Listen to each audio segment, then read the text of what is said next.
difficult times, we appreciate everyone who joins us today. This is the third year that the WBT has offered programming for Family Day, and we are proud to welcome amazing guest speakers who will gift us with their music, poetry, and knowledge. Our Family Day event will run for 3 hours with some intermission activities in the middle of the event. We hope you stay tuned for the whole thing.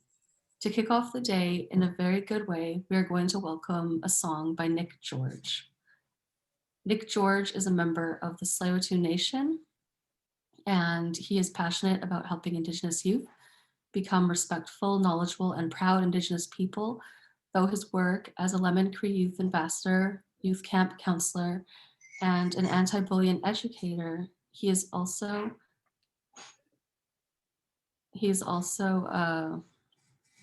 a very great and very good singer, and he's here to sing and share a song with us today. And Nick, can you please let us know your family, your mom, and your name and your ancestral name, please? Hot Squile Elk Chinoya, Nicholas George Kuyan Sna, Ni Papo Papo Samoa Kuyan Kushamin, Christine George, son Chesha, Daniel Papo Tanman, Bob and Kathleen Kwan Sao, Chief Dan Amy and Amy Kwan Strop Milk, to H and to T Achnuts Oko Milk. My name is Nicholas George. My mother is Christine George. Grandfather and grandmother are Bob and Kathleen George, and my great grandparents are Chief Dan and Amy Jack. Great to be here today. I'm gonna sing the our nature song, composed by my grandfather. So here we go.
Oh, thank you so much, Nick. That was beautiful. And I just want to add that Nick is also a Hunkaminam language teacher who is striving to create more initiatives for people to learn the traditional language. He and his sister were inspired by their cross-cultural visit to the Maori, the indigenous people of New Zealand, that established Language Nest Primary School to preserve their language. So he's just doing really great work for our nation. And he's just, the language is really important. So Hoichuk, thank you, Nick, my cousin. That was a really great way to start our day.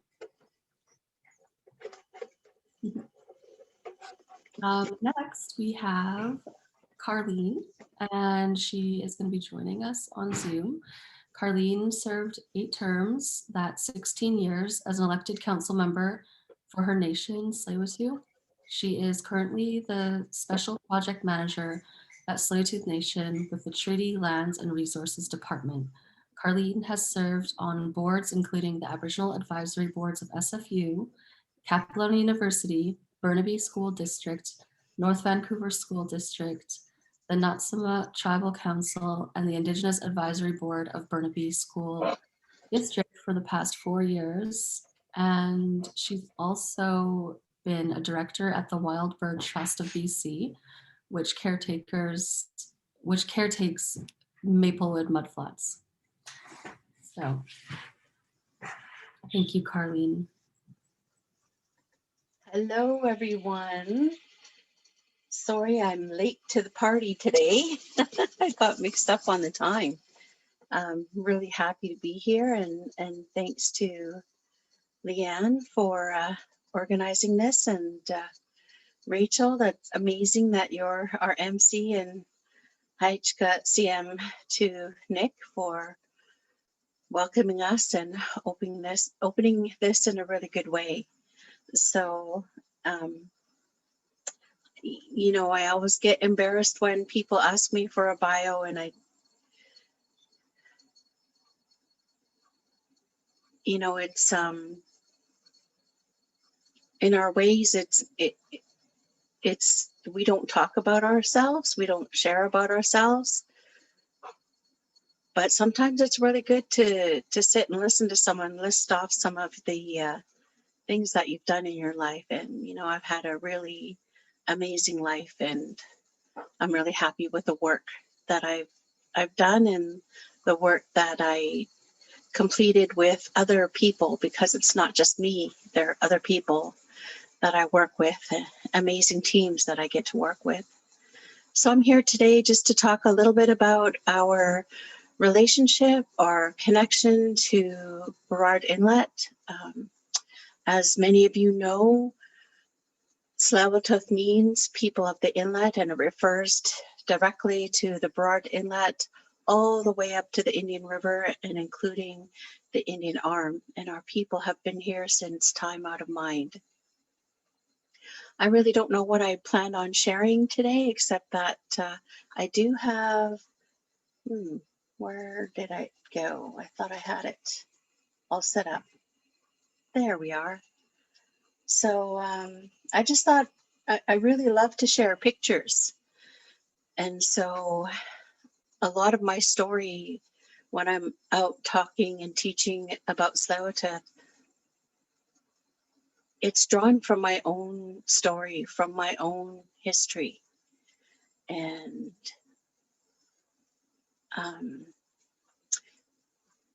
my grandparents were a huge part of bringing me up, of raising me. And I spent a lot of time at my grandparents' home. Much of my younger years were spent with our grandmother, and her name was Dolly. Well, that's what everybody called her, but her name is Lillian George. And she was also involved in a lot of different things, different groups, and supported my grandfather in his work he was an elected chief, but he's also the hereditary. He carries that hereditary title in our community. And we just come from an amazing family that encouraged us to find our gifts and to use our voice. And those are all different types of areas. But this is a photo of my gran and I, and it really doesn't do justice to the whole day, because my grandparents only had 4 boys, and only 2 of the boys had children. So of the 2 sons, they had 11 grandchildren. And more often than not, you know, my gran had 6 or 7 of us on any given day, on the weekend or during the summer, when our parents would be away at work and we didn't have day camp or daycare during those days. So she would often take us out on the mud flats, and she was an avid photographer. She took a lot of pictures of a lot of this area and a lot of our family. So we have a lot of our family history and photos. And I was on the mud flats on this day with my siblings. I have 3, and we had a cousin stay over the weekend, Kathy Joseph from the Squamish Nation, and a couple of my other cousins as well. So like I said, there was always 6 or 7 of us with our gran, and this day she was teaching us how to dig clams and to catch crab. So you can see we're both holding on to a wooden stick. Well, it's actually a clam digger. So my gran taught us all how to look for clams and how to dig them up without destroying them, because sometimes with the clam digger, you know, you could crack the shell and you'd ruin the clam. But anyway, she also taught us how to catch crab that day. And sorry, Carlene, I don't mean to interrupt you. I'm so sorry. I don't think you're sharing your screen. Oh no. Yeah, I can help you, so don't worry. Okay. Are you in Zoom right now? Are you in the Zoom? Yes, I am. Perfect. So if you go to the very bottom and just wiggle your mouse, so the share screen button, which is green, pops up. It's in the very center. Okay, hold on a sec. Yeah, don't worry, take your time. Sorry, I didn't mean to interrupt you. Yeah, I'm on share screen. Perfect. So click share screen, and then when it comes up, it'll show you a bunch of different screens, and you just choose the one. If you have your photos open, it should pop up. And you click it. Okay, I don't see. I put it on a map. Oh, I put it on a PowerPoint. Oh, there it is. Do I double click it? Yeah, you double click it. Do you see it? Exactly right. Awesome. Thank you so much, Okay. Carlene, and I apologize for interrupting you. Oh no, here I am. All good. Thinking you guys are, because I could see the photo I could see it on my screen. Totally. Is it? How do you see it? Like, I can see the whole. I can see like the PowerPoint thing. So if you, yeah, perfect. It's full screen now. Okay, so Awesome. there we go. Thank you so much. Okay, I'll tune it now. Okay. So sorry, everyone. Just brand new at this. Yeah, so this is my gran and I on the mud flats, and in the background or somewhere on the mud flats are my brother and sisters and my cousins. So this day, like I said, she was teaching us how to clam and crab, but I was a real little princess. You know, I didn't want to learn how to crab because we had to do it with our bare feet. And so you're supposed to look for the shell, in the shallow waters, where there's a lot of eelgrass. You can find the crab, but I refused to because I was always afraid of the pinchers of the crab coming up and catching my toes. So I didn't learn. I hope my brother and sisters learned how to crab, but I never did. And these days, lately, our cousin Travis George Sr. has taken to harvesting crab in the inlet. And a couple of years ago, Trav would always share it with the elders, and he was asking us if we wanted any. And my late Uncle Herb, I asked him about it, and he said, yeah, they're okay. The shells are softer. They don't grow as big as they used to, and it's Dungeness crab. And the taste isn't, for him, the taste wasn't as it was kind of a watered down taste. So it was really, really great to have Travis share his crab skills with us, crab harvesting skills, and share that with us. So, we had a lot of memories growing up down the beach, and in the early 70s, the inlet became so polluted that we were told not to harvest clams or shellfish anymore because of the pollution in them, and it would make you sick. So, for a real long time, we haven't harvested oysters or mussels or clams from the inlet, but we have continued to harvest crab. Different filtration system, I'm told. And I think the other important lesson I learned as a kid growing up, my dad would look out at the inlet and he'd say, okay, no swimming in the inlet today. And we'd ask them, well, how come? And he said, it's red tide. And so I asked him, well, what does that mean? What's red tide? And he goes, oh, it's just a way for the inlet. She's cleansing herself. So from a real early age, our parents and grandparents taught us that the inlet wasn't just water.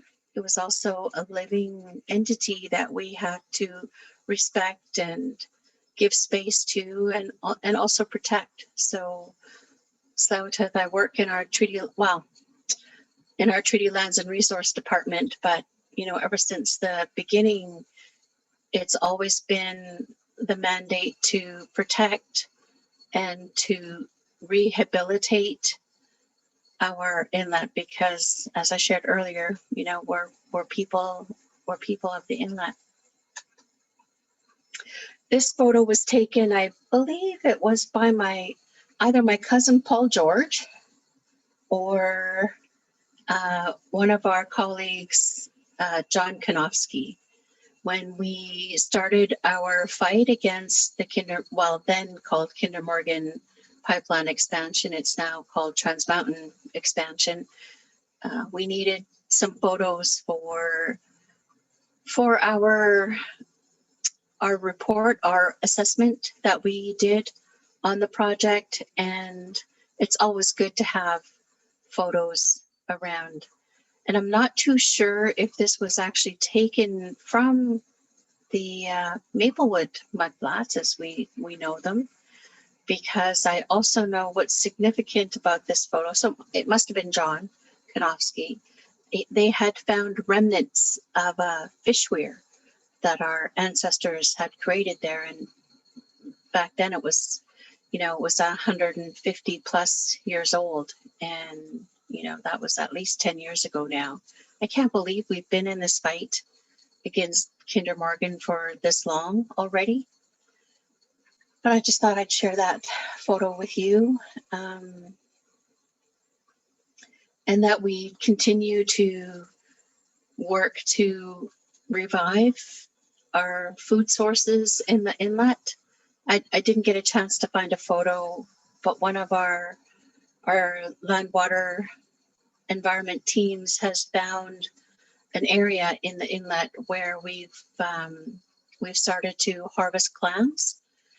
And it took about 2 or 3 years before we were able to harvest, just because of the pollution in the inlet. It's still, whenever we tried to go and thought it would be a good time to harvest, it just wasn't meant to be, because the clams were still showing that poison. And it was probably in 2011, 2012, we were able to harvest our first feed of clams. Oh, prior to that though, before Swallowtail does any big work or even small work, we always have ceremony. So at this place where we were thinking we'd like to revive the clam the clam beds, we held ceremony, and it's not just for Tsleil-Waututh people. We had people there who were involved in this project in helping us revive our clam beds. And so we spent a day. We had our medicine healers, our medicine leaders there, and they performed a ceremony and blessed the clam beds. And then when we went back, and it just so happened that it was all women that went back to take samples to see if the clams were edible. But yeah, that's what we do. We always remember that even though we do things with science behind the reasoning, we always know that we need to bring our Snowiath, our teachings, our own laws to whatever work that we do. Nicole or Leanne, I hope you're keeping time. Just give me a thumbs up when I'm getting close to time. You're doing great. I think it's another, I'll just let you know right now. I think you have another, sorry. Because I don't have my, I don't have Yeah, my. you're good. You have my another, cell like, phone. yeah, you have another like 8 to 10 minutes if you Okay, like. cool. So go as long So as you this photo was shared with us from a friend of a friend. Our friend is actually a colleague. Her name is Anu, and she works with us on our Water Quality Standards Roundtable. So when we started our fight against Kinder Morgan, we also looked at what the water quality standards were in the inlet. And the provincial guidelines or the provincial law was written in the 1990s. So we thought it would be a really good idea if we got everybody together and said, hey, we need to improve these water quality standards. Will you work with us? And so every industry, neighborhood, like a community, municipality that touches Burrard Inlet was invited, including community groups like Stream Keepers and other neighborhood volunteer groups that are concerned with the waterways. So we've been doing that since, I don't know, 2011, 2010. I'm trying to place everything in my mind, because when I started working with Sacred Trust, it was 2012, and we had started our group, I think, in 2011. So anyway, this friend Banu's lives up in the Indian Arm, and they were able to take photos and video of the orcas. As you know, with COVID hitting us really hard at the beginning of, almost a year ago, a lot of the shipping traffic was stopped in Burrard Inlet. And so it really just opened up the inlet to all kinds of life coming back. And I think I have my slides in the wrong, well, it's not a wrong order. But anyway, the orcas came to visit us several times last year. I remember we were still allowed to work in the offices, and my brother-in-law, Ed Thomas, would phone one of the crew and say, hey, there's been orca sightings. And of course they'd phone the office, and then we all have our eyes glued to the inlet trying to catch them. I never got to see them personally. I don't know how many we did catch them going, but it was right straight across the inlet, and I couldn't see them I didn't have any binoculars or a really good camera. So anyway, it was really awesome. And the orca are very important to Tsleil-Waututh. One of our ancestors had a really special relationship with all the sea life in the inlet. He could make fish spawn out of season and make the fish run out of season if his people were hungry. And it has been told to us that when we're put on this reserve here on Dollarton Highway, our main village was in what is now called Belcara. We called it Tumtmechten, biggest place for the people. The chief, my great my great-grandfather did not want to leave his grandfather there. So in those days, CM people, important highborn people, were wrapped in cedar bark and placed in a tree, and he was placed on an island just outside of Belcarra. And when our people were being moved here and being forced to live here on this reserve, he wanted to bring his grandfather home with him. And so they lifted his remains out of the tree and placed it in a canoe. And as the canoe journeyed down the inlet, two blackfish, our old people called them blackfish, escorted the canoes down here to our reserve. And once they got to the beach, the orcas beached themselves as well. And as they lifted our ancestors' remains out of the canoe and brought him to the cemetery, the orcas stayed there until his remains were lowered into the ground. And once they were lowered into the ground, they backed away. They didn't turn around and swim. They backed away and they swam out of the inlet, not to return for many generations. And I remember a story my grand told me that I'm really lucky I get to live in the old family home.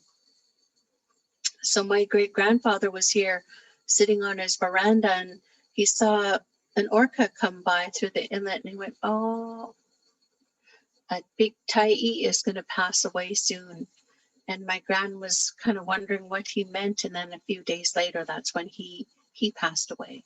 So for us, it was a sign of the ancestors coming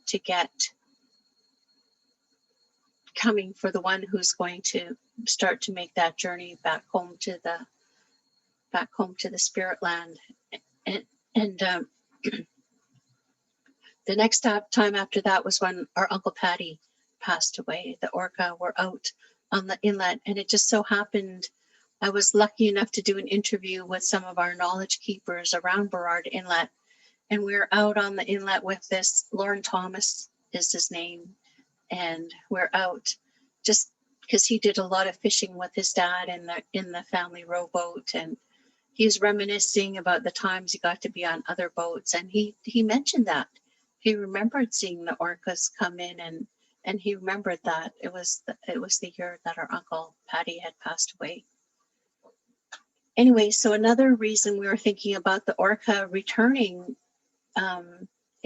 so often during that time last year was because the herring were coming back. So the herring are making a comeback here in the inlet. Prior to colonization and, the building of the city of Vancouver, I forget the term that my colleagues use. I think it's exportated.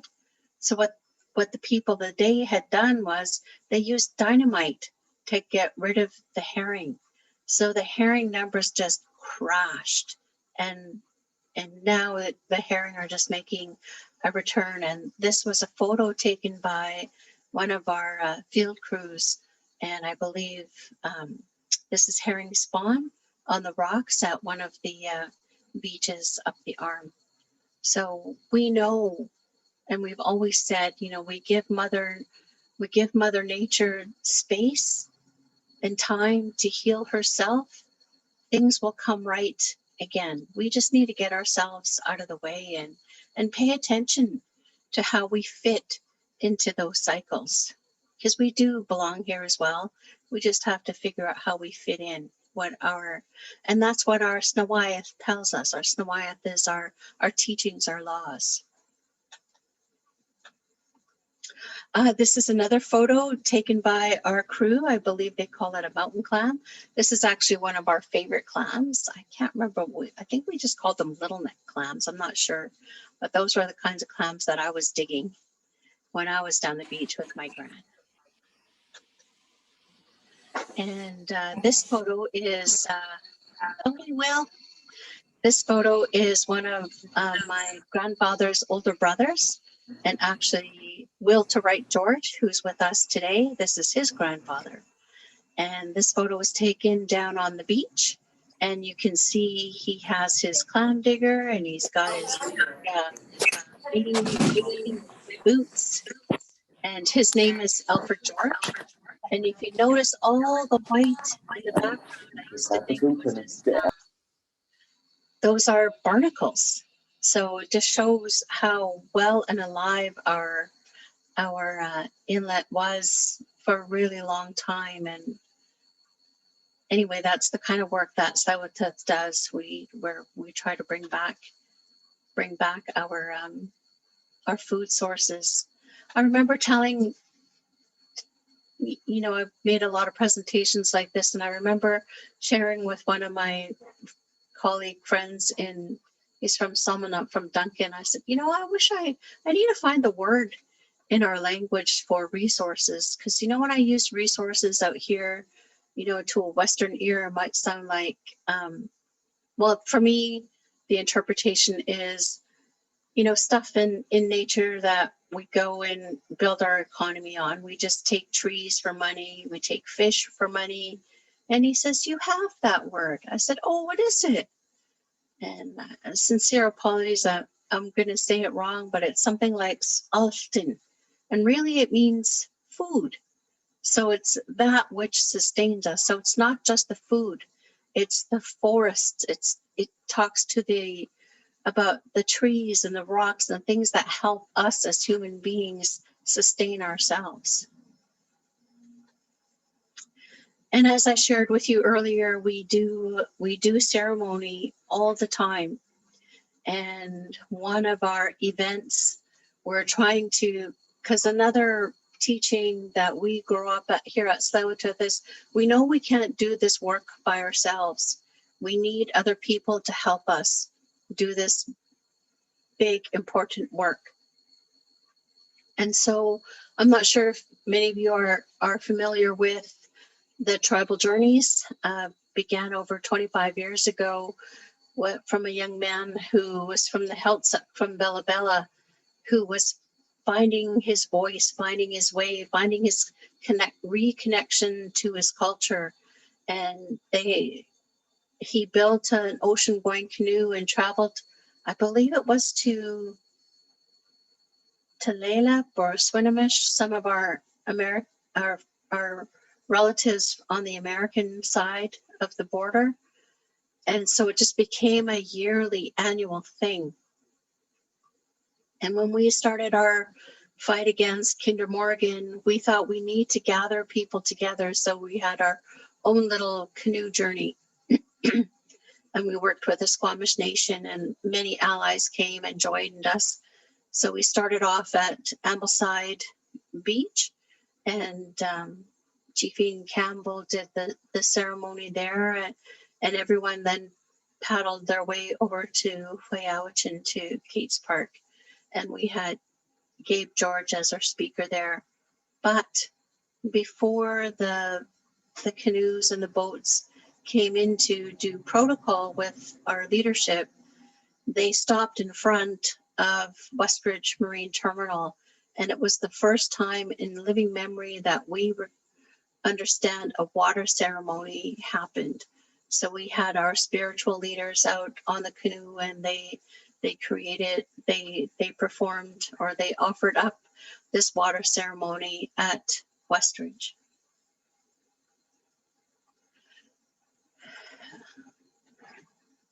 And that's all that I have. I don't know if anybody wants to ask questions. And how did I do with time, Nicole? That was perfect for time, Carleen. Oh, good. Because I can say a whole lot more, but I know. I was enamored. I just loved watching it. But I just wanted to say really quickly before Rachel jumps on that I actually forgot to do the land acknowledgement.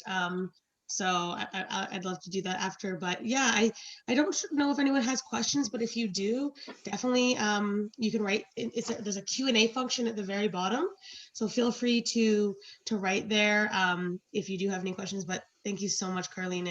And yeah, I just wanted to also mention that the Wild Bird Trust is located on the ancestral, the traditional, and the unceded territories of the Tsleil-Waututh people.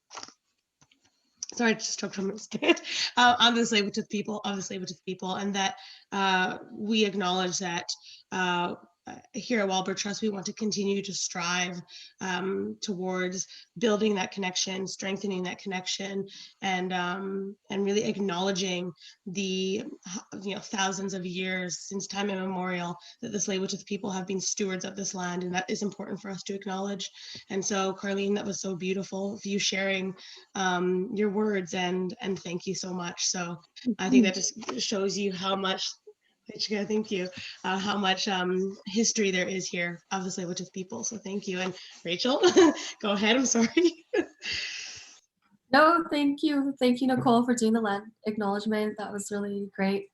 And Auntie Carlene, thank you so much for sharing your stories. It was really touching hearing about, you and your mom like clamming, and it's just like all the knowledge you hold is just so important to Tsleil-Waututh, and thank you for sharing that with us today on Family Day. So yeah. And next we have Will George. And Will George is a Tsleil-Waututh Nation member and has been actively supporting the opposition to the Trans Mountain Pipeline, most notably with the traditional Coast Salish Watch House. This is grassroots work focused on First Nations culture and spiritual teachings. Will is a leader of the Resilience Guardian of the Watch House, a man who stands up for Indigenous rights and freedom, and freedom fighters, and that has done so many beautiful acts, such as challenging the Prime Minister several times and hangs off bridges. Will George takes great pride in protecting our waters for his family and for your family. So Will, can you just maybe give a little introduction about yourself and like let everyone watching on Facebook Live kind of know your background and your name or your traditional name? Thanks. Okay, very good. You guys can hear me? The signal's clear? Yeah? Okay, good. Very happy to be here, a part of this webinar. We're learning how to adapt, so many Zoom chats we all have now, conference from our own home, and able to have these conversations that we used to have human contact before, but now we have to do it via Skype or Zoom. But still allows us to extract the information and connect with each other and share the teachings. I mean, just listen to Auntie Carlene and her voice, really, on Family Day, and just hearing her voice and her teachings really resonates and reminds me of how beautiful our family is and where we come from. Her unique tone of her voice, and such a beautiful person she is, and all of her knowledge, and not being stingy with her teachings, always wanting to share and stuff like that. So we'll get right into it. So I'm in White Rock with my wife, who stayed at a hotel, and I'm in the conference room here. And so happy Family Day, everybody. Will George, my ancestral name is Swayson, and I received that name about 5 or 6 winters ago, and that name was gifted to me. It means when I speak, people will listen, and I was gifted that name about a year before I was brought on this project, to stand up and fight against Kinder Morgan and stuff. So it's just beautiful how our life is and how we're guided by spirit, and how we're all of our teachings and our culture. So I guess I don't know. When I was asked to do this, well, maybe it's better if I have some questions or some back and forth or some conversation around it, because there's so much up here over the years of the Watch House and fighting, standing up against big oil and stuff. So that's usually how I respond better, is with questions or whatever. So I have a few questions. good. Yeah. Yeah. There are many impacts and threats from the Trans Mountain expansion. The birds and wildlife are integral to Burning Mountain. Can you share what you have witnessed with respect to wildlife at the Watch House? Yeah, I mean, being able to do this work has given me a voice, and I've been the front man of this, and so the dynamics change like almost every day, almost every hour, and the things are the highlights that I should be speaking on, or I do speak on, but just recently, we should. The Alberta tar sands, like, geez, like the people up there are suffering. I mean, it's on their fabric, it's on their dishes. It's just the boils on their skin. Yeah, it's just, and this is Canada. I mean, it's hard. So again, it changes all the time. The highlights are what we're to speak on, and being in a position where I am to speak on these things and address these issues that we have with the expansion of of this pipeline that doesn't make any sense. It's not good for the environment. It's not good for the economy. When it's all said and done, it only produced 50 permanent jobs. And just recently, last week, I was able to speak for 3 minutes with West Vancouver council and mayor. So they had their meeting at, it started at 6 o'clock, but they called me about 1:45. I said, well, George, do you still want to speak? Do you still want to share your message? I said, yeah, sure, I will. It's late. But I spoke for 3 minutes. And then the speaker came on, and he goes, well, George, you got 15 seconds left. He goes, but the mayor's nodding her head. She wants your contact. So there's a lot of politics around the expansion of the pipeline. There's so much around it, but I really try to keep it simple. Is the tanker traffic, it'll be increased by 700%. And I told the council members of West Van, which is the richest district of all of Canada, but I told them, they live in our most holiest places where they live. It should be a concern to them. The fight shouldn't be put on Indigenous people on our backs. And we need to come together as communities to just create more awareness. Like, what is the threat that's coming here? That the Burrard Inlet is it's our spiritual highways. Like 90% of our diet came from that body of water, and it's sustained us for centuries. And when settlers came here, it fed them too. So Yeah, so what is that like, hosting Indigenous and settler visitors to the lands as people seek knowledge about the pipelines and threats? So like for you, like what is it like, when you tell people tanker traffic increases by 700%, like what do some of the Indigenous and settlers, like what is their reaction to that? sure. I mean, there's many times, like even in cafes or when people recognize me of the things I do, and then the naysayers, we're still hunters, we're still gatherers. We hunt opportunity, we gather revenue, and people think, and people do need jobs. Sure, you guys could build a pipeline, but there's been a few times where I've had aggressive, maybe intoxicated people when I was even in Blue River, like a guy yelling at my window about what his opinion was. But again, when I bring it right down to tanker traffic, and it's called beautiful British Columbia, why do we hold the biggest threat? So again, with just keeping it simple with tanker traffic, people will say, oh man, you're right, we can't have that. So that's been my experience with keeping it simple. The threat of tanker traffic is I get a lot of people that they'll understand and realize that, yeah, geez, this is not a good thing, right?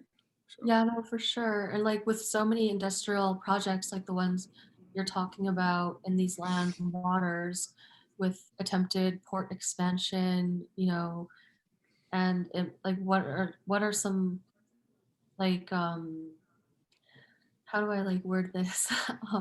Well, it's basically just like the the impacts on the birds and salmon, ships harming like orca whales, like all that pollution and more pipelines is going to be more problems. Like, why is it important to stand up and say like enough is enough? For many reasons, it's important. We honor our ancestors, we honor our old ones, and that's what really drives me is honoring those old ones. For our people were thrown out of windows, were driven over by vehicles, and we're still very nice people, and we're still very compassionate, still very loving, caring people. When I say I do this not only for my family, I do it for your family too. And you look all across Indian country, all the movements that are going on. You look at the dark history of Canada and what our Indigenous people have been through, but you still look at us. We still want to stand up for our land, our people, and it weighs heavy sometimes on freedom fighters like us, knowing that we have such a huge fight ahead of us, and we've been fighting for so long. And but again, we're still very nice people, but we can only be so nice for so long. What little we have to protect is being threatened. So it's a beautiful life, and I'm proud and honored to be where I'm at, and standing up for our waters. Yeah, no, like, so with the watch house, like, what do you think? Like, if you're gonna speak somewhere and you can only say one thing, or like about the watch house, or like one thing that the watch house stands for, like, what do you think is like the most important thing, like first and foremost, like about the watch house? I know it's gonna be hard. It's a hard one. Yeah, hey, yeah, so much. Don't choose one. I'll yeah. No, I'll do my well, best to answer that. Yeah. Our top three might be a bit easier. Oh, good. Yeah, sure. I just recently had there's Mountain Protectors. That's another organization that's been surveillance and caretaker for that watch house, and I shared with them, and I don't. I am a Swallowtail member, but I don't represent our nation as politically or anything. We're just a member, but we placed that watch house there for the people. It's for everybody, that watch house, and that was made the what it's for is a place to gather, a place to hold those ceremonies, a place to address all these issues that we're facing. I mean, you look at the city of Burnaby; they've always supported what we did up there. The mayor of Coquitlam doesn't want it. The mayor of Vancouver, Kennedy Stewart, good friend of mine, he got arrested up there, blockading. So the watch house was built for the people to create more awareness and deal with the threat we're facing, and it's incredible because it's we're not just fighting the government of Canada, we're fighting globalists. Like, why is this pipeline being built? You can't help but question, why is it being produced? Why is it costing $20 billion, and it's going to take till 2050 to ever make any money? Like, why is it being pushed through? All Indigenous rights, UNDRIP, all that. You can bring all that in this conversation of, everything's being completely ignored. And they're still pushing it through. So there's a lot of fear that I have that, we're fighting globalists, and it drives some fear in me. Like, why is this why is it so necessary for it to go out? But so the watch house, and I'll share with you guys, like, I was gifted another watch house. I have a secondary watch house that was gifted to me. Yeah. So I got plans for that. Again, like all these Zoom chats and everything, meeting with people, we can discuss all these matters and try to expose all their wrongdoings with this. But if my nation lost at the highest court level, and if they lost, I'm thinking of the end game. Like, I'll put this watch house directly on the path of this. You could build 90% of a pipeline, but that last 10%, we're not going to let you go through. So yeah, lots of things, beautiful things, hard work. Yeah, no, that's awesome. And I think we have a video here that we can like share online if I do a Oh, good. Yeah. screen share. And yeah, Cool. hey Nicole, is that cool? Hey. We share the video. Yep, totally. I just want to know if you need any help. And then we also, if that one's not working, we also have one on our end too, in case. Just in Okay. case. But this looks perfect. Awesome. That's it. Exactly. And if you can just connect your audio, if you just go up into where you are sharing your screen, and it should say like options on the very far right corner, and then you go down and it says connect audio or like or use video audio. Oh, wow. I know it's a little confusing, but Oh, I don't know what you mean. so you know where your share screen bar is at the very top? Yeah. Yeah, so you would go to that, and then on the very right hand corner there should be like options or something, or it says more. More, yeah. Yeah, and then you go down the list, something on there will say like connect audio, or it'll say something about audio. Do you see Share that? sound. Perfect, thank you. Yay, okay, awesome. I'll mute myself. Work. Okay. Actually, Nicole, you're gonna have to let, or Will and Nicole, can you?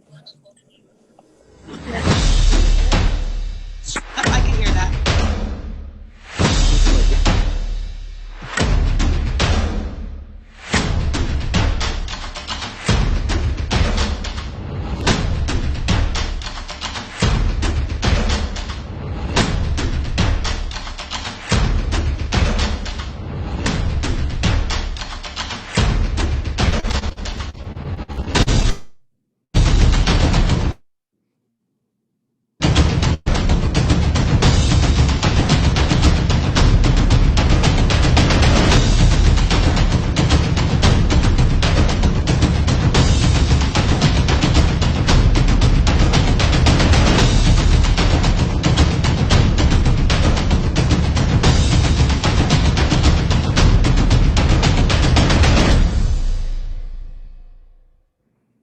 How are you?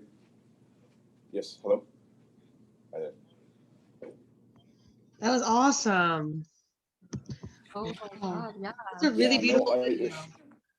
I'm in White Rock with the wife, and Here, I'm just gonna mute. I'm just gonna mute Will. There's perfect. Sorry, Yeah, Rachel, go ahead. incredible to see.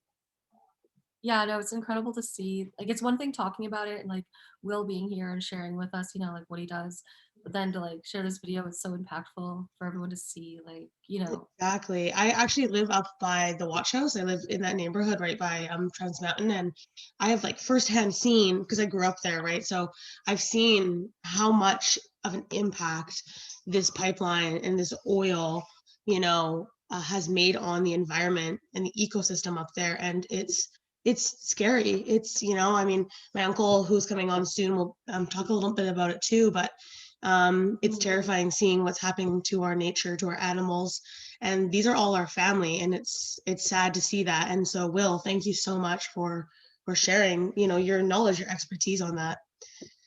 Yeah, I can unmute you, Will. Sorry. There you go. Yeah, right on. Excellent. Nicole, did I sent you a video? That wasn't the. I didn't get a video. I got a song, but do you want me to share that song? Oh. Wasn't that video? Let me go check. Yeah. Let me go check. Sure. Yeah. Sorry about that. I think I have that exact one that just played. And then there's a second one here. Give me one sec. Yeah, Will, if you want, I met Will, actually. I met you when my friend Veronica, who's Gitsan, and Jerry Shino were carving the pole up at the watch house. That was a really beautiful experience. Oh, and seeing all the work that you and many others have done is absolutely amazing. The video I got is by Greenpeace. Is that it? No. No. Okay. No, it's okay. But Okay. yeah, I do remember meeting you. Thank you so much. And yeah, that totem pole there, again, that's another weapon that I have, and I'll engage that, when I need it. Like, I'll put that up where it's needed, but I'll put it right in the pipeline, stuff it right in there. But yeah, that's a beautiful piece. And Jerry Sheena, he's such a beautiful person. Veronica, yeah, and you came to my birthday too, did you? Yeah, I came to your birthday and met right on. Roxanne, and Okay. it was awesome. Yeah, and you guys are just amazing people from the start. I could just tell your guys' energy and kindness. Just it was amazing.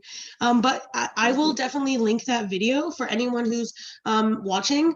We'll link it in our Facebook and elsewhere afterwards, so you guys can definitely see it, because I'm sure I listened to the song and it's absolutely beautiful. So my apologies on that. I think it's something's going on. Yeah. Great. Okay. Well, again, the bird sanctuary in Maplewood Flats, really want to recognize you guys and the work you do, and engage in our community, and recognizing that there's important work in these conversations and bringing people together. So thank you guys so much for doing this and doing the legwork and getting us, wrangling us up together. And it's not too often I'm like, I don't respond too much, but again, really grateful for you guys and the work you do. We're grateful for you. Thank you so much, Will. Have a great day. And stay tuned if you want. But go enjoy your family. Thank you. Okay. Bye, Will. Okay, Rachel, I will pass it back off to you. I think that what we're going to be doing is doing a little bit of trivia for a little bit. And then we're going to have our next participant on. So just stay tuned for 1 second, everyone. I'm just going to get that trivia going up, okay? Yeah, and thanks again, Will. Thank you for sharing, the history and the relevance of the Watch House. And spending family day, fam. Right on. Yeah. Okay. Love you so much. Yeah. Love you too. Okay. Take care. Okay. So everyone, actually my Uncle John's going to be coming up next. Rachel, do you have his bio? Because I can send that to you if you'd like. Yes, I do. I have. Okay, perfect. So Uncle John, I'm hoping he's ready. Uncle John, I'm going to ask him to unmute. Do you have any trivia for us, or? We're going to do trivia right after my uncle. I'm sorry, I read it a bit wrong. Yeah. Okay, perfect. So Uncle John, I've started your video hopefully. And there we go. Okay, I'll pass it off to you guys. My apologies. Priscill? John Priscill. Yeah, Priscill or anything. Priscill. Priscill. Okay, cool. Awesome. So our next Hey bud, how are you? Well, you're okay. Okay, our next guest is John Priscill. Is a member of the Stolo Nation and has ancestry from the Squamish Nation. He is an avid stream keeper and photographer, and has been working to protect the waterways and animals for over 3 decades. John lived in Burnaby for 50 years and has been monitoring the TMX and documenting their impact on local wildlife and plants. John now resides in Half Moon Bay and will be joining us from there to talk about eagles, salmon, and some of his work regarding the TMX. And John, if you could just give us a little background on yourself and, let us know where you're from and ancestral names, anything like that. And take it away. Thank you. Super. Hi, welcome everybody. And thank you, Rochelle, Nicole, and the entire George family. Wow. Thank you, OCM, to everybody and everybody here who's showed up today. Thank you very, very much. Will, my heart goes out to you for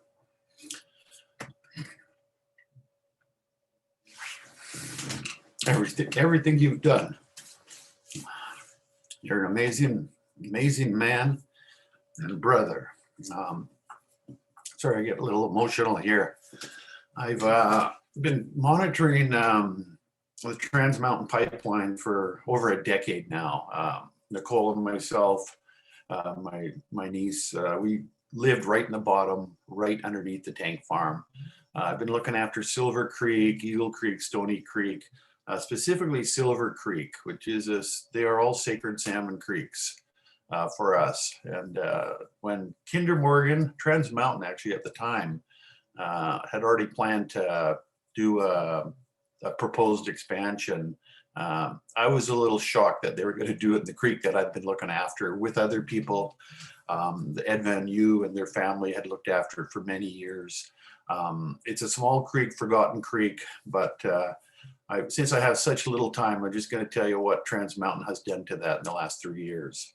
Trans Mountain has actually, that creek and Silver Creek, Eagle Creek, have actually mowed down all the trees, 4,000 trees in between the tank farm and Westridge Terminal about 2 years ago. 4,000 trees. They first did this in 1955. They mowed down over 7,000 trees to build the tank farm.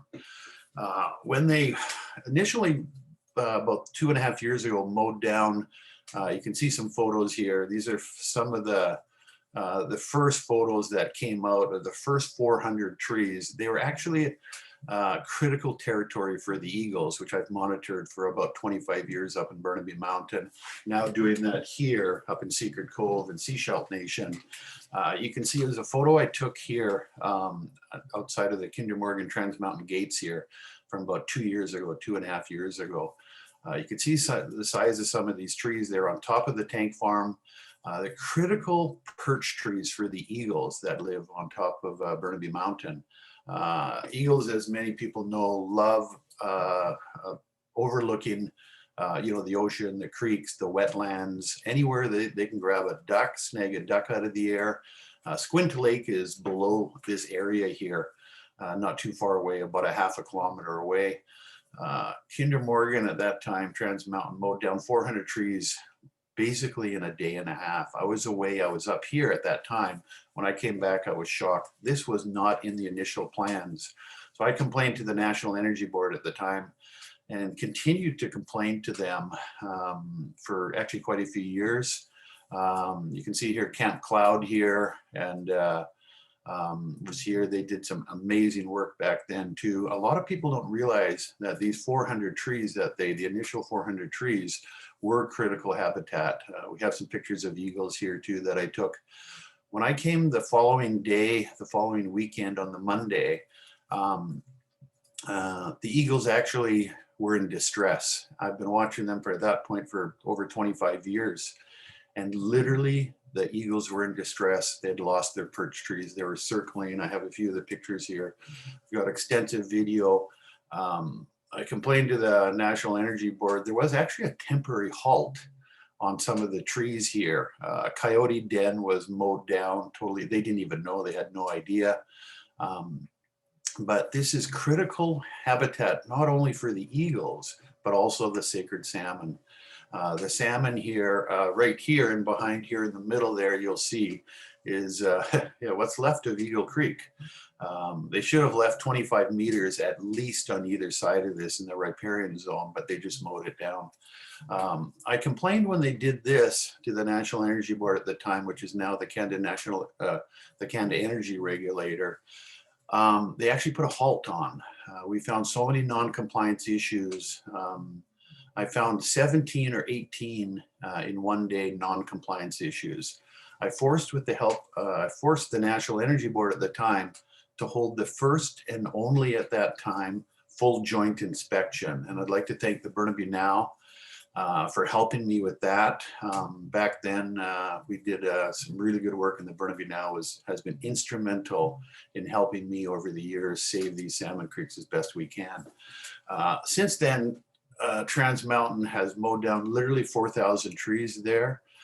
They're planning to mow down, actually, and I say mow down because they are mowed down with these machines, another 2,000 trees in the coming next 5 weeks along the corridor, mainly in Burnaby here, there actually.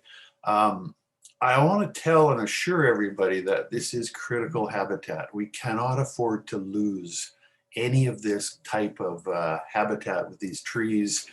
You can see some of the smaller trees here. There you go. That's Eagle Creek, what it looks like. The creek is right in the middle here behind that big stump there. This is at the bottom of the tank farm. This is critical area for the bugs and the 30 aquatic organisms that salmon and cutthroat trout need to live, actually live. A lot of people spent Department of Fisheries and Oceans, Girl Guides, Boy Scouts, Indigenous First Nations, spent a lot of time to get the Burnaby Lake and Brunette watershed bringing salmon back. A fellow named Elmer Rudolph out of New Westminster started in 1969 to bring salmon back into the Brunette River and the Burnaby Lake watershed. Eagle Creek has been one of those success stories that flows into Burnaby Lake right through the tank farm. You can see the tank farm up and behind there. And that is the tank farm about a year and a half ago. Unfortunately, through the not so good wisdom of the National Energy Board at the time, they allowed Trans Mountain to do this. They're allowing right now, it's a classic bait and switch. These additional 2,000 trees, they've only counted 1,308 trees. They want to mow down in the next 5 weeks without permits from the Ministry of Environment of British Columbia, and without the permission and permits from the City of Burnaby. I'd also like to thank the City of Burnaby and the former Mayor Derek Corrigan and the new Mayor Mike Hurley for standing up to this. There's no other way to say it. The Trans Mountain Pipeline is one of the worst environmental disasters of our time. If they're doing this in Burnaby, all throughout Burnaby, can you imagine what they're going to be doing through the rest of the province when the eyes won't be on them? This is ground zero, but we also have ground zero right behind me in Secret Cove here. We actually have beautiful raven right up here. I'm not sure if you can see it. We got our eagle carving right here, Lori's eagle carvings here, but we get to watch the eagles and we get to watch the whales here. We got a perfect view out into the Salish Sea where the orcas are. It is ground zero. I've been working quite closely the last 2 years on the orcas, the southern residents in particular. I think we have a few photos here, possibly. But what happens here in Burnaby affects what exactly happens out here in the Salish Sea. We are all connected through this massive watershed with these creeks and rivers and sacred salmon creeks and rivers. And we have 72, give or take, southern resident orcas left. Here's some I took this last year. We were lucky to see a lot of whales this last year and a half, right here in Half Moon Bay and Secret Cove. Lori and I got to see some amazing humpbacks. You might see some here, some photos. Actually, I'm not sure if I sent them, but I have them. Humpbacks up at Paul River a few months back before when we were allowed to travel, just 20 minutes away. But what Trans Mountain is doing is literally, like I said, they are destroying these sacred salmon creeks. How they get away from it with it is because of this lame National Energy Board, now the Canada Energy Regulator. When it comes down to people like us, citizen scientists and volunteers and monitors and naturalists and activists, First Nations, Indigenous folks, to stop this pipeline, which we actually have to stop this pipeline. They're only 20% built. A lot of people do not realize that the end game is out here. We're all downriver from the tar sands, and what happens up there affects all of us. We've got 73 of these left here. And it's not looking good with the Chinook salmon, the chum salmon, everything else. When our protected salmon creeks are getting destroyed by the likes of Trans Mountain and the expansion, I think it's our duty, it's in our DNA to stop that. I actually worked very closely with Fortis BC on the, Terracin and Fortis on the natural gas pipeline for the last 3 years in Burnaby, Coquitlam, and New Westminster. They were an amazing company to work with. They actually listened to us. We could take tours. I could take my young students out on tours with the lead managers, their lead environmental managers. Fortis actually made changes. They actually adjusted the pipeline for us.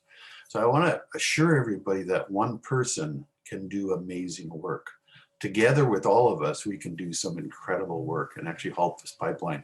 I've halted this pipeline 3 times, once for only an afternoon. But they've just failed another joint inspection, which I want to make sure I tell everybody about. I'd like to thank Sarah Ross for being instrumental in her work and working with me on this. Unfortunately, Trans Mountain has lost a life. And also a young man up in Burnaby got run over by a bulldozer. That's when they, Trans Mountain finally decided that they had to stop this, and they've stopped it for 2 months. They've just recently started up again. They had 39 non-compliance COVID issues, and they literally had hundreds of non-compliance issues. That will be out in the media very soon. Again, I want to thank Sarah for doing that amazing work. I want to thank Tsleil-Waututh Nation, Squamish Nation, Musqueam Nation, all the nations, Coldwater, who have been helping and with this to basically just protect the salmon, the southern resident orcas, the bigs and the transient orcas, the bigs, and our protected eagles. We have a long ways to go with the Wildlife Act here in British Columbia.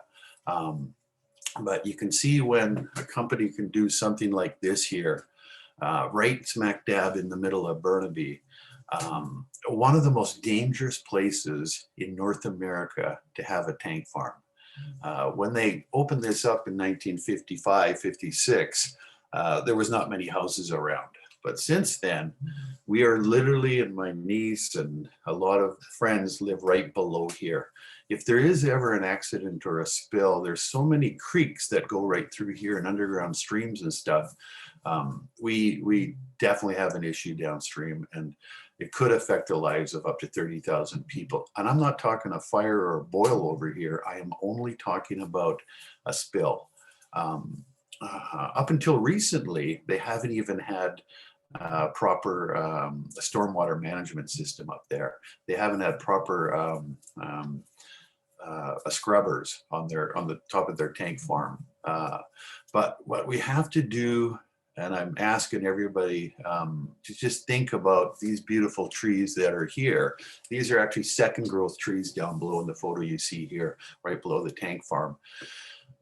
These trees are still critical for the eagles and the salmon. The creek runs right beside there, and the eagles actually need all of these trees. We have such limited amount of trees in Burnaby at the lower mainland now for the eagles that a lot of them are actually spending their time out in the dump and delta, and up here in the coast here, the dump here. Their lifespan, the eagles are actually going down by 1/3 because of the toxins and the pollutants in the air. And unfortunately, some of the loss of habitat areas that they cannot, feed on certain areas. But Trans Mountain, all I can say, you'll read some more news soon about them and their non-compliance issues and their shutdown.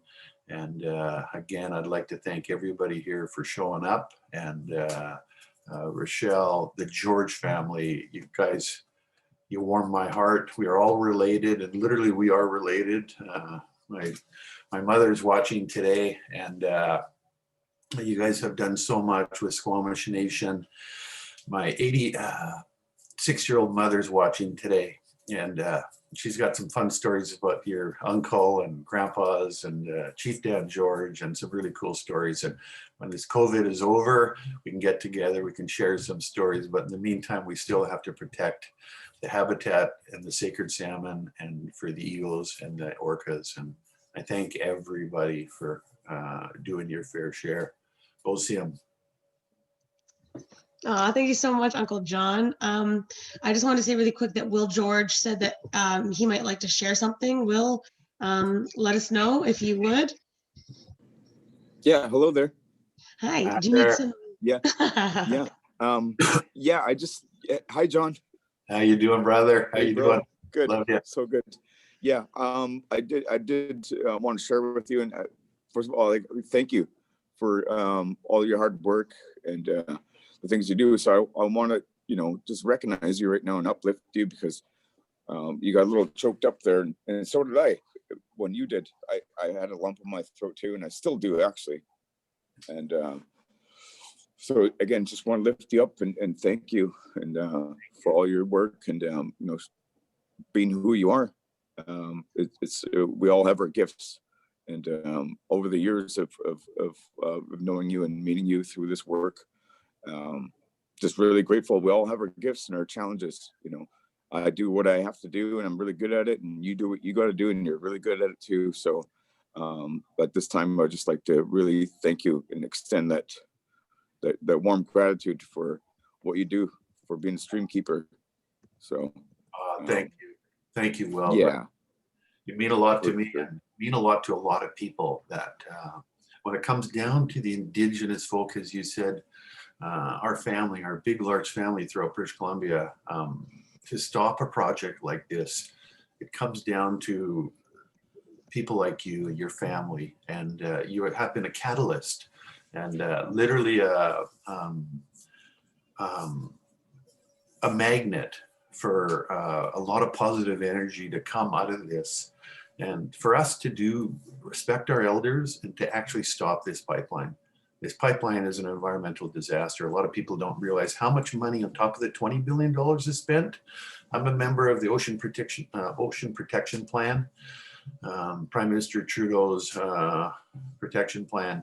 They are literally engulfed. Transport Canada, the Canadian Coast Guard.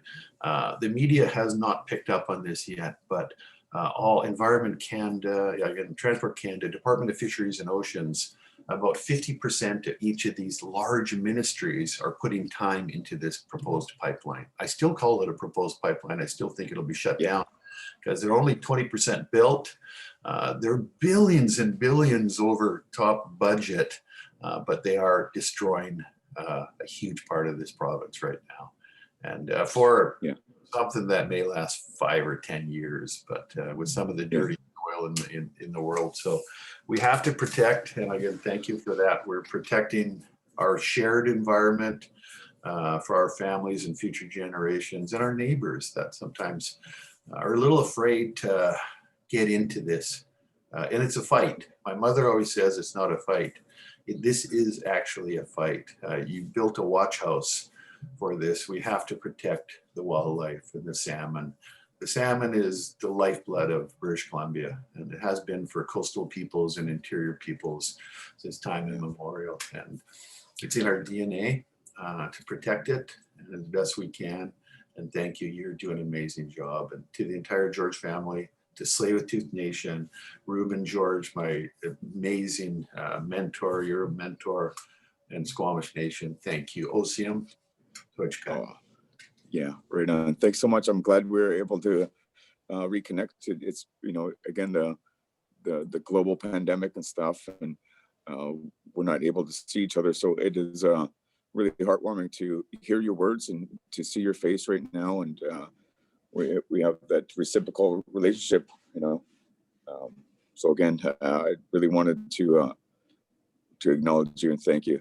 Thank you very much. It's a hard, what we do, it weighs heavy, especially on me, and you know, it's a tough one, but we honor our ancestors, and it's time for us to be ancestors for the ones that are to come. At this point, the Alberta tar sands is one of the biggest carbon bombs on the planet. And, again, like the salmon, there's fossil bones on Victoria that, 4 million years old. It's a keynote species. If you look at, you know what a keynote species is, right? Oh, yeah. Sure. It feeds so much. Right here, yeah. Yeah. And within 70 years, they could wipe it right out. And so, I mean, there's so much we can keep going with this conversation for sure. But geez, we're really grateful for who you are, John. And I can't thank you enough. Right on. Thank you, guys. I'd also like to, sorry, Nicole, I'd like to thank the Wild Bird Trust of British Columbia and all my fellow directors, and Erwin and Leanne, and everybody for being so instrumental in doing all the good work that they've done with Tsleil-Waututh Nation in protecting that specific area. For anybody that hasn't been to the Maplewood Flats, it's a gift. It's an actual gift to go walk out there, and to see what we see out there every time is actually unbelievable. But we need strong organizations like this. We're doing, the Wild Bird Trust is doing some of the most forward-thinking and reconciliation work in Canada. It boggles my mind, the cool work that this trust is doing. And we have to thank first and foremost as well is our members and the people that are fans of the thing. They've allowed us to do this.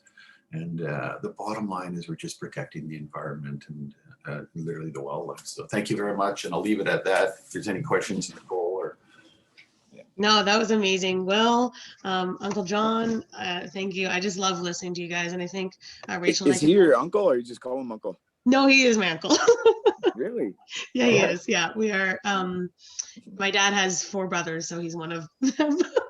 Wow, great. And that's so beautiful to see. Like, you're doing your work, he's doing his work, and it just naturally, it's in our, like John said, it's in our DNA. Exactly. So it's beautiful to see that he's your biological uncle, and we're both heading, all of us heading in the right direction and wanting to do good. Like John, again, like his words are so heartfelt, and you can see the raw emotions in his words and his character. So. Yeah, no, thank you, Will. I appreciate that. And yeah, I've learned so much from my uncle and from my grandma and, you know, my parents. It's amazing. And I'm sure Rachel agrees that, like, when we see this generation of you guys leading and being so strong and so resilient, it only inspires us more to continue that fight. And it is in our DNA, and the waterways are our veins. And I think that that is just so important. So thank you guys so much for that beautiful thing. Rachel, we're going to pass it back to you to introduce Rob, but thank you, Will. Thank you, Uncle John. I really appreciate you guys. Thank you, John, for teaching us about the eagles, the salmon, the waterways, and TMX. Yeah, thank you so much for your time today. Thank you. Thank you. Cool. And yeah, so next we have Rob Alexander, and he's an avid birder, bird watcher, and valued and active member of the Wild Bird Trust, whose photographs have been featured in Wingspan, on Maplewood Mudflats Facebook page, in the Coast Salish Wild Birds calendar, and in the annual exhibit of photographs at Maplewood Mudflats. If you have had the pleasure, pre-COVID, of joining him on the monthly nature walks led by Al Grass, he will eagerly share recent photos on his camera and the stories that go with them. We are so grateful to have him offer insights into the photographs currently on display in the Nature House, selected from submissions by members of the Wild Bird Trust for this year's annual exhibit. And yeah, so Rob, like, thank you so much. And I'm really excited for you to take us on a tour of your photos that you have today at the bird sanctuary at Maplewood Mudflats. So yeah, can you please take it away?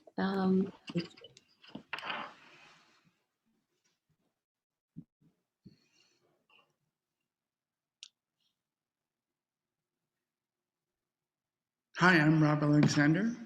I'm a nature photographer, birder, and naturalist at Maplewood Flats. Here we're going to go through some of the members' photography. So is it showing? I don't see it showing now. There we go, yes. Just one moment, we're having a technical difficulty. No, it's good. Yes, just one moment. Don't like it in. Okay, hold on. Can you start this thing again?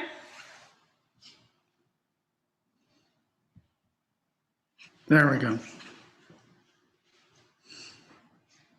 So here we have Oregon grape. It's a natural plant. It looks very much like holly, but the berries are edible. They're quite sour though, even when ripe, but it's a natural edible plant that First Nation people use extensively. Us North Vancouver guys don't really eat it that much because it's sour, but anyways, it's a wonderful plant, very beautiful with a reddish and green. This is a cross orb weaver spider. It's actually from Europe. It's been here for a long time. It's a big, it's that big orb weaver spider that you see in the autumn that has the big nests that you can run into. Very beautiful spider. That's by Laurel Dykstra. Yes, beautiful photo. Here we have yarrow. It's a native plant here at Maplewood Flats and around North Van. It comes in many different colors, from pink, red, yellow, and white. It's an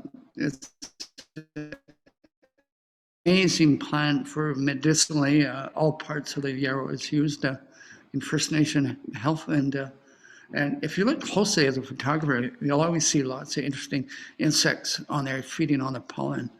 And that's by Raza Maxoli. Yes, wonderful. Yarrow with a bee on it. Here we have what's called the northern, we had a big outbreak of these moths, the hemlock looper moth. And this one's a male, you can tell by the feathered antenna. We had so many moths because of the rain that we had for 2 springs, created so much green growth that all the caterpillars just broke out. And next thing you knew, we had this outbreak of hemlock looper moth. So it's quite amazing. Who took that? No. Yeah, as well, rice, mazi, a looper moth, yes.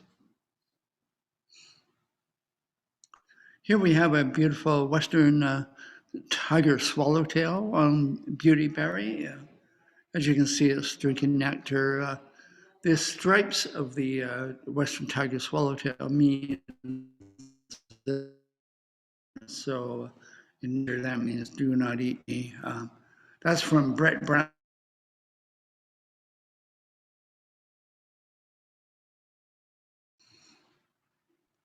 Here we have bald eagle. Yeah, beautiful photo in flight.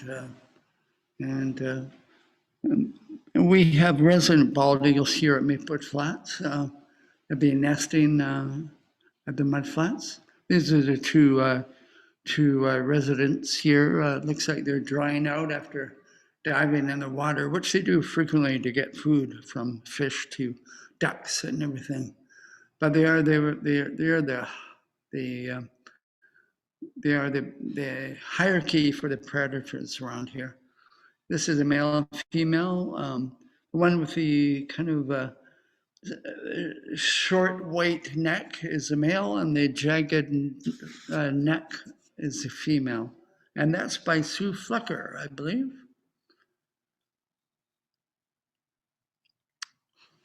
And here's a beautiful bald eagle on the at the purple martin nest boxes, and it's a favorite perch for the bald eagles to be out there. You get a good view of what's happening out there, and it's always nice to see them out there. The purple martins freak out though. And that's by Les Layton, my old buddy and nature lover friend. And here we have an osprey. We have nesting ospreys here at Maplewood Flats. And this one's probably looking for dead twigs for its nest. It rams into dead branches and breaks them off with a big crack and carries them over to the nest for to build that up nest in the spring. But a beautiful photo, yeah. And who was that by? It was Janine Brooke, yeah, Osprey. Here we have the western tanager, very beautiful bird, and one of our most beautiful that we have. A beautiful singer and wonderful every time you see them. I'd say that it's the most beautiful bird that we have in North End. And that's by yes, Richard Kroll, very good, Richard. This is a northern swallowtail, which we get around this time of year when it snows and it gets pretty cold. The northern swallowtails come down from the mountain when it gets too snowy and icy because they can't get through that snow and ice to get to food. So they come down to lower elevations, and that's when you can usually find them here at Maplewood Flats. But very cute little owl. And that's Janine Brook too, smallest owl we have. This is Wood Duck by moi, Rob Alexander. This was taken at the Dragonfly Pond, and these were very friendly wood ducks. We have wood duck nest boxes here at Maplewood Flats, and they're up in the trees. And wood ducks do nest in trees, but since we don't have dead trees with holes, we use the nest boxes instead. But very beautiful duck, and happy that we have them here. Yeah. This is a duck-eyed junco. Lots of them around right now. You can see that it's covered with a bit of snow, which is happening in the last few days. A very typical shot this time of year, the last few days, but very beautiful little songbird. I love their song. And as they see them in flight, you see their white tail feathers flash as they're flying off.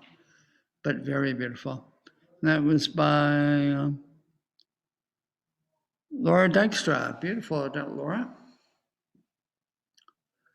Here's a spotted toy. It's a male, and he's doing a song. I'll see if I can play his song.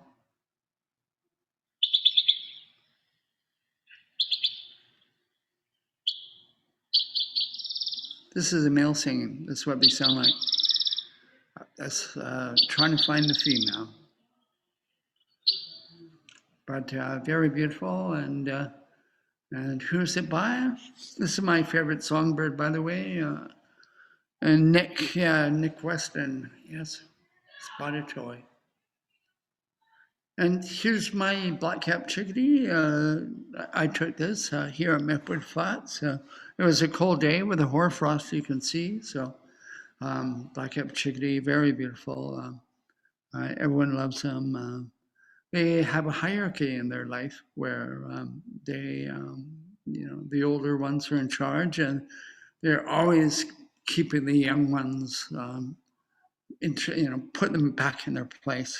This is quite funny, but and the elders eat first always. So it's quite funny watching their hierarchy, but beautiful bird. Next, we have river otters, which we have a family here at Maplewood Flats. They're really comical mammals. They're just so much, their behavior is wonderful. They dive and catch fish and crabs, Dungeness crab, and they just chow down and eat everything, shell and all, bone and all. And then later they throw up what's called a spelt, which is just crab and fish bones and shells. And it's pretty stinky, but and who took that? Oh yeah, Janine Brook. Great shot, Janine. There's a eastern gray squirrel. We have them here at Maplewood Flats, eating hawthorn berries. They're an Ontario squirrel, but because of Stanley Park, they were brought here quite early. I remember when we just had Douglas squirrel here on the North Shore, and then eventually the eastern gray squirrel made it over to the North End. But yeah, who did that? That was beautiful. Brett Brown, hey, Brett. Very good. And here is a beautiful coyote, and I've seen coyote here at Maplewood Flats. It's not very often you find them here, so it's a rare treat to find them. And they, they're predators, and I guess they do kind of hide, and that's normal for them. But look at that beautiful mammal. Wow, they're a real hunter. And he's on the flat, so he's probably digging around. That's Jan Bryant. Well done, Jan. And here we have a black bear. Now, we don't get black bears very often. It's usually in the summer. And we had one that just trashed the bird feeder area, just bent iron bird feeder holders like it was nothing, and trashed all the feeders. And so we now don't put up the feeder as often as we used to. We wait until they're hibernating. But yeah, it's a beautiful animal, and that's by Andrew Brown. Wonderful, Andrew. And finally, we have our Colombian blacktail deer.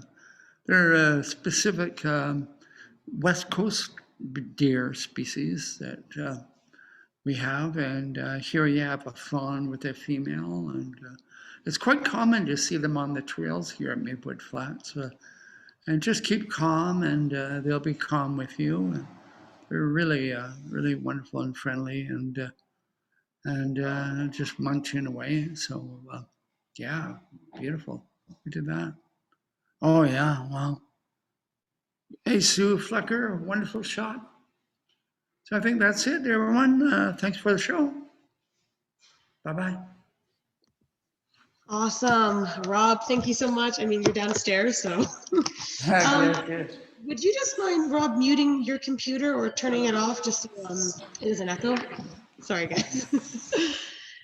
All right, Rob, thank you so much for that amazing presentation on the beautiful photos of Maplewood Flats. And I've had the amazing experience to be able to learn from Rob the past few months working here at Maplewood Flats.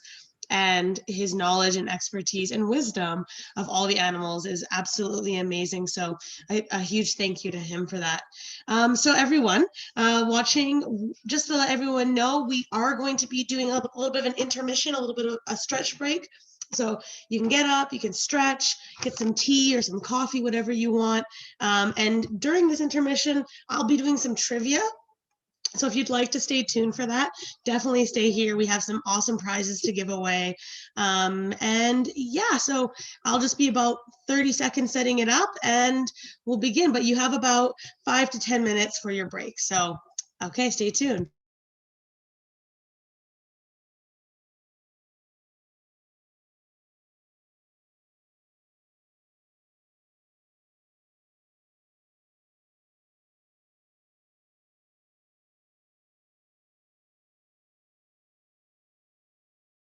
Hey, okay, everyone. I hope you guys can see me. So here is our trivia.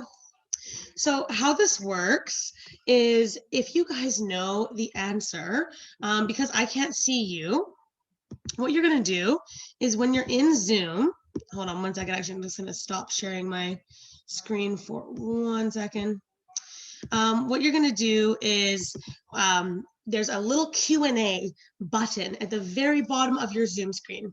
So if you're an attendee, you'll see that you can kind of wiggle your mouse when you're in Zoom. All Zoom has to be opened, just to let everyone know. And at the very bottom, kind of on the left-hand side, is a button that has 2 little chat bubbles, and it says Q&A.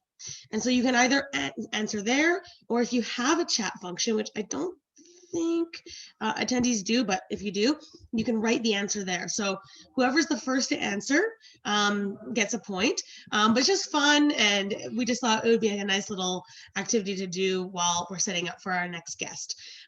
So all you have to do, you don't have to write. If I ask a question and go, is it A, B, or C? All you have to do is write the letter that I say. So A, and you don't have to write the whole thing. That way it's fast and you have a better chance. So I'm gonna share my screen again, and then we will get that going. So give me 1 second. Okay, so awesome. So let's present. Okay.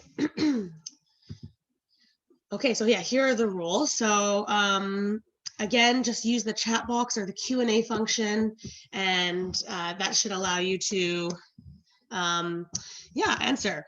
Okay, and here we go. Which of these plants are invasive in BC? Is it A, the common snowberry, B, the Himalayan blackberry, or C, salal? So if you think you know the answer, I already see some things coming through. Oh, Tara, you are correct. It is, no, actually, I think you got that wrong. Sorry, I didn't mean to to do that. Actually, it actually is Himalayan blackberry. So yes, I can see that some people, yep. So some people have answers. So Mina, Miriam, perfect. Yes, you guys are right. So it's the Himalayan blackberry. Good job, everyone. Amazing. Okay, next question. Everyone get ready. Everyone get ready. Okay, I just need to get to my next slide. Which bird has the biggest wingspan? Is it A, the bald eagle, B, the osprey, or C, the Cooper's hawk? I think a few of you might know the answer. So, oh, I see a chat coming through. They're all, oh yeah, I did. Is it D, all big birds? No, you can come here if you want. Sorry. Deandra's gonna come help me because apparently I'm struggling a little bit. I have to put my mask on. Okay, so which one is it? For the biggest wingspan? Oh, it's actually a bald eagle. Okay, perfect. So their wingspan is up to 2 meters. Oh, so I'm not sure if anyone got that, but that's okay. Don't worry, we still got a few more questions. Okay, so next slide. You guys are good though, you're fast. Okay, so which of these plants are not an evergreen? Evergreen means they don't keep, or evergreen means they keep their leaves all year round. So which of these plants doesn't keep their leaves all year round? Is it A, Oregon grape, B, sword fern, or C, rose hips? So I'm going to be looking in the chat. Oh, I see a few answers. A, okay. Okay, it was C. So whoever guessed C, good job. Perfect. Awesome. Okay, and I think we have one more. Perfect. Each spring since the 1990s, Wild Bird Trust has put nest boxes to help a particular bird species recover. Which bird species is that? Is it A, the black-capped chickadee, B, the purple martin, or C, the barred owl? Okay, I'm gonna go and look. I'm gonna go look. I see some chats coming through. Okay. Oh, I think was it SR? Guessed B, purple martin, correct. Yeah, so if you've ever been to the Maplewood Flats, you'll see that out in the water, out on the flats, we have these logs, and we call them dolphins. And they're these big logs sticking out of the water.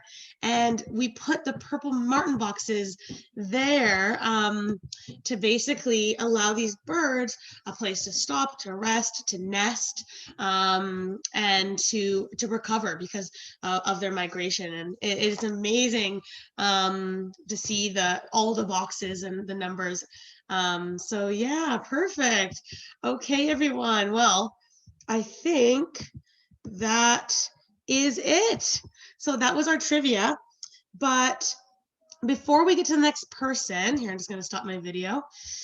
And thank you guys for your patience. I know I'm not the best at